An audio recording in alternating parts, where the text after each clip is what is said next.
Assalamualaikum warahmatullahi wabarakatuh. Hari ini kita akan membicarakan tentang visi misi wirausaha.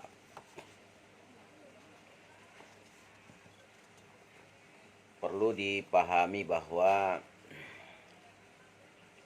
misi adalah strategi untuk merealisasikan visi yang telah dibuat.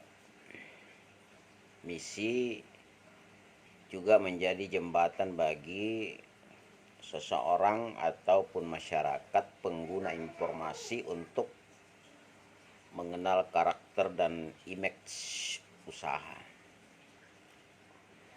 Dengan memiliki misi yang jelas berarti mendekatkan diri dengan harapan yang diinginkan. Memanfaatkan kemampuan membuat penerangan ke arah atau jalan, menciptakan power sewaktu mengalami kelesuan, dan mempertahankan semangat sewaktu berada di puncak kesuksesan.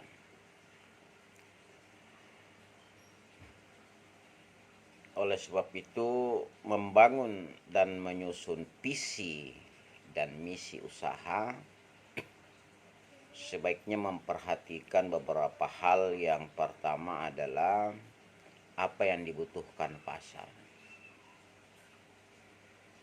Kemudian segmen pasar seperti apa yang menjadi sasaran.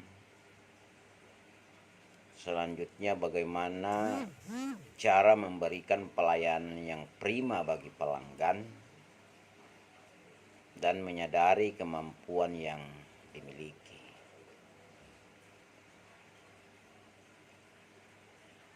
Jadi visi kewirausahaan adalah menghasilkan produk karya cipta yang inovatif melalui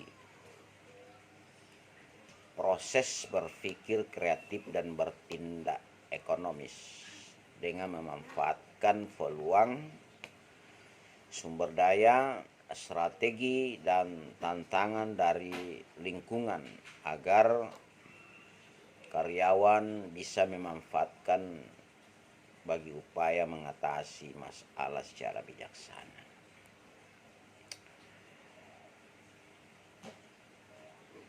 Nah, bagaimana formulasi mengembangkan usaha? Modal dasarnya adalah pertama adalah niat.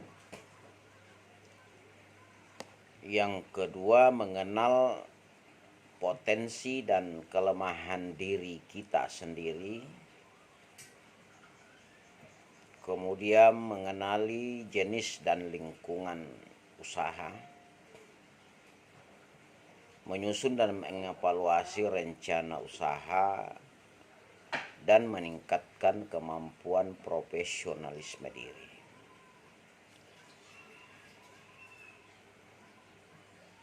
Jadi visi adalah pernyataan tentang pandangan jauh ke depan mengenai usaha atau bisnis yang akan dimulai.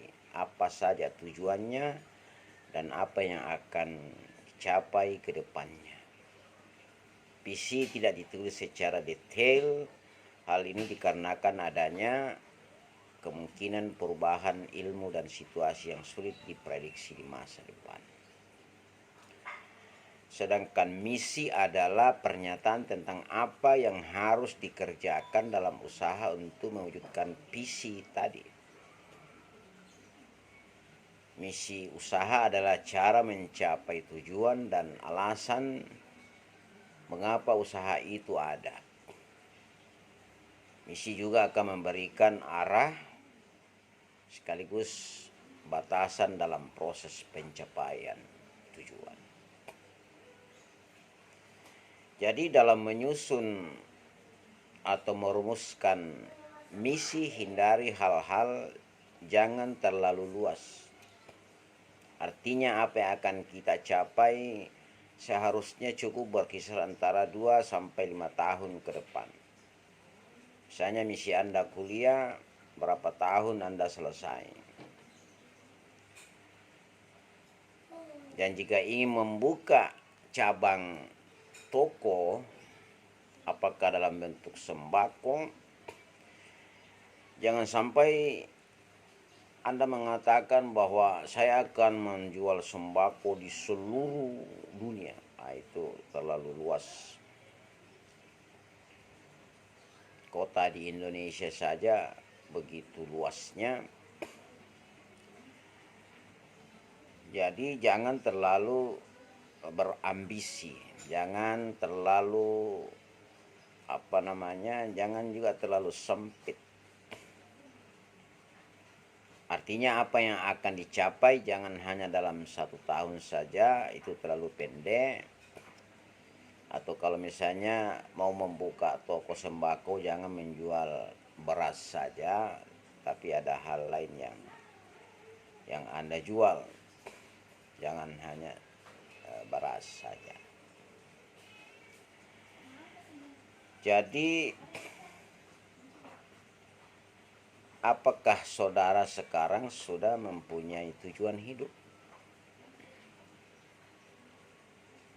Karena tujuan hidup manusia pada umumnya adalah ingin merasa aman, nyaman, dan kaya.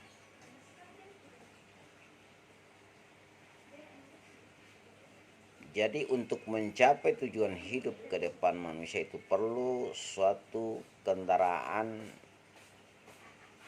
dalam bentuk katakanlah suatu bisnis atau potensi apa yang kita miliki. Dunia bisnis adalah dunia yang penuh resiko dan keberanian mengambil keputusan. Karena itu adalah modal utama, berani. Tapi perlu disadari bahwa keberanian mengambil risiko tanpa diiringi kemampuan membuat analisis terhadap risiko sama saja dengan memasuki pintu kegagalan. Perencanaan usaha adalah proses penentuan visi, misi, tujuan, strategi, prosedur, aturan atau program dan anggaran apa yang perlu diperlukan di dalam menjalankan suatu usaha.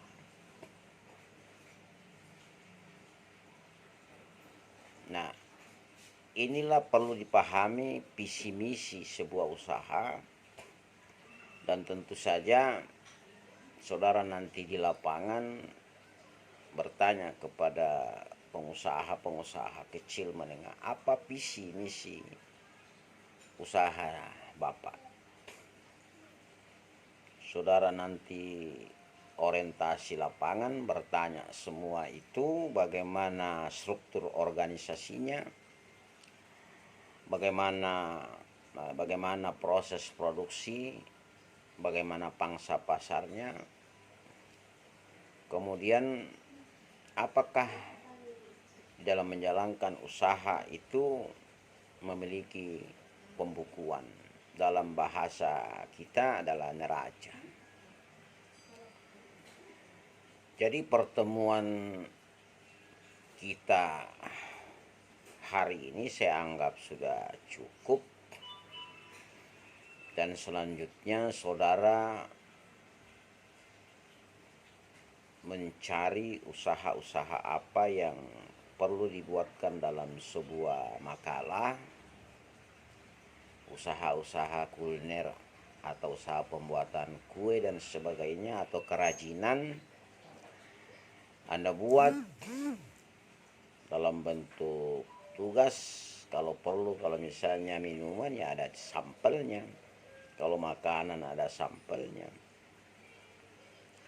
Saudara buat profil usaha itu, kemudian final nanti dikumpul makalahnya itu bersama dengan produknya jika tidak terlalu mahal.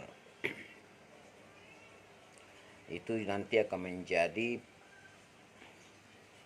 ukuran saya memberi nilai kepada saudara buat dalam bentuk makalah spasi 2, timesnya Roman kemudian marginnya 1,5. Terserah berapa lembar, yang jelas setiap orang menggambarkan suatu jenis usaha dan contoh produk jika ada. Supaya Anda mempunyai nilai yang bagus, maka dikerjakan dengan baik dan rapi. Sudah cukup pertemuan kita dari berbagai aspek yang kita lihat, tinggal implementasi saudara di lapangan, bagaimana kiat-kiat usaha yang dijalankan oleh seorang pengusaha.